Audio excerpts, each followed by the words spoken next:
मैं पिछले 2 साल से यहाँ के प्रदेश अध्यक्ष के माध्यम से यहाँ जो अत्याचार हो रहे हैं, जैसे एक ठियोग का मामला भगतराम हत्याकांड, उसमें अब तक न्याय नहीं मिला है। एक ग्राम पंचायत गवाही देवी मोड़ का जो अनुसूचित महिला प्रधान थी, उनके साथ जो है भेदभाव हुआ, उस पर कोई न्याय नहीं हुआ। एक संधू ग्राम पंचायत का मामला है, उसमें मारपीट हुई, उसमें कोई अब तक न्याय नहीं हुआ। फिर परशुराम जी का मामला है, वो एक अन्याय हुआ।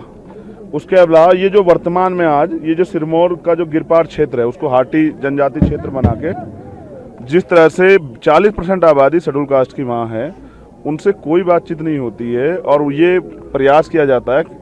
लंबे समय से यहाँ छुआछूत की घटनाएं बढ़ रही हैं, यहाँ एट्रोसिटी घटनाएं बढ़ रही। कार्रवाई के नाम पे जो लोग कार्रवाई चाहते हैं उनकी हत्या कर दी जाती है और फिर ये इतना बड़ा षड्यंत्र करके, झूठे साक्ष्य प्रस्तुत करके एक इतने बड़े वर्ग को अधिकारों से वंचित, आरक्षण की जो व्यवस्था है पंचायती से लेकर विधायिका तक जो है, लोकसभा तक, उसके अलावा एट्रोसिटी एक्ट जो है, जो लागू नहीं होगा जनजातीय क्षेत्र में, ये एक षड्यंत्र है कि वो अपराधियों को, जो लोग अन्याय अत्याचार कर, उनको खुली छूट दे, लाइसेंस दे रहे हैं आरोप अन्याय करने का कमजोर वर्ग के लोगों पे। ये हम लोग नहीं सहेंगे। हमारी मांग है कि जब 2017 तक रजिस्ट्रार साहब ने इस बार रिपोर्ट को खारिज किया, अगले पिछले 5 सालों में क्या परिवर्तन हुआ? हम पे तो रिपोर्ट कार्ड है कि 122 से ज्यादा मामले दर्ज हुए, 106 मामले तो बिल्कुल उसी क्षेत्र के हैं।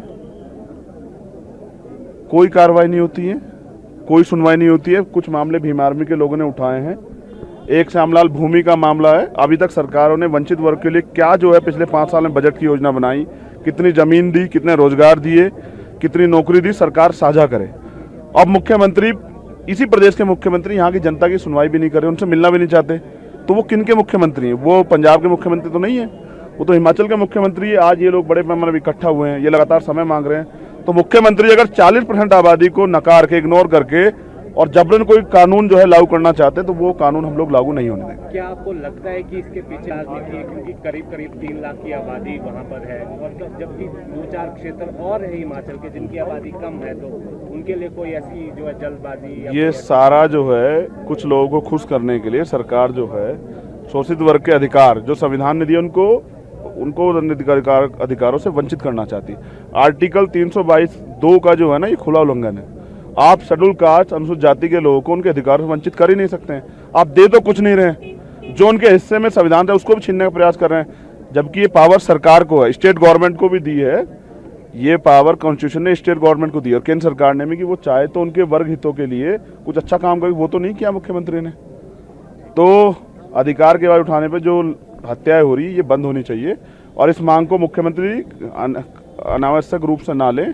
ये जायज मांग है, एक बड़े समाज की मांग है, इस पर गौर करें और अगर वो इसको इग्नोर करते हैं तो फिर हम मजबूर होकर सिरमौर से लेके शिमला तक पैदल यात्रा निकालेंगे और अगले 1 महीने में हम लोग गांव-गांव जाके वंचित वर्ग के लोगों को तैयार करेंगे इस अन्याय के खिलाफ लड़ने के लिए। एक और नेता ने भी आपको जो चेतावनी, पब्लिसिटी स्टंट होगा, उनका पहचान बनाना चाहते हैं, बाकी और कुछ। चंद्रशेखर जी, एक चीज और पूछना चाहेंगे कि आप सिरमौर से आप लड़ाई स्टार्ट करेंगे, पर सिरमौर में रहने वाले कुछ दलित नेता है, उस जनजातीय जो फैसला लिया उसका स्वागत भी कर रहे हैं। देखिए, मैं जिनका रोजगार चल रहा है, मैं उनके बारे में कुछ नहीं कह सकता हूँ। मैं समझता हूँ वो 3-4 लोग इम्पोर्टेंट नहीं, ये जो 3-4 हज़ार लोग यहाँ बैठे हुए, ये इम्पोर्टेंट हैं।